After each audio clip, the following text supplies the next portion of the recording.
मुख्यमंत्र्यांनी ठाण्याकडे लक्ष द्यावं, अन्यथा ठाण्याचं बीड व्हायला वेळ लागणार नाही. ठाणं विकायला काढले, संजय राऊतांचा हल्लाबोल.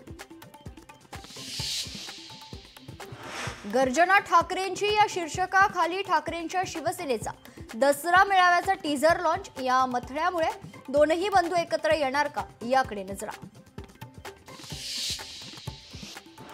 करवीर निवासिनी अंबाबाई मंदिरात शारदीय नवरात्र उत्सवाचा उत्साह. देवीची अलंकारिक पूजा बांधली जाणार. महाराष्ट्राची कुलस्वामिनी आई तुळजाभवानी मंदिरात शारदीय नवरात्रोत्सवाला सुरुवात. सकाळपासूनच भक्तांची दर्शनं करता आली. आजपासून देशभरात नवीन जीएसटी दर लागू. जीवनावश्यक वस्तू होणार स्वस्त. कार, बाईक खरेदी, सलून सेवा देखील स्वस्त होणार. नवरात्री देशातील नागरिकांना अनोखं गिफ्ट.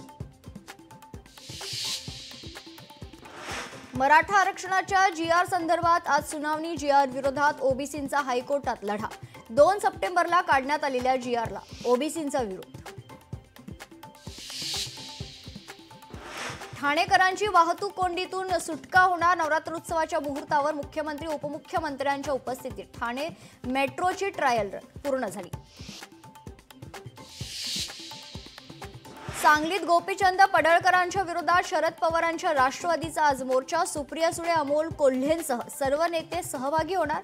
जयंत पाटील यांच्या संबंधी वक्तव्याचा निषेध नोंदवणार. आणि भारत पाकिस्तान क्रिकेट सामन्यात भारताचा दणदणीत विजय.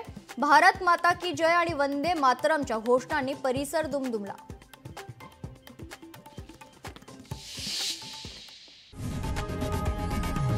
लोकशाही मराठी ऐका, पहा, जागरूक रहा.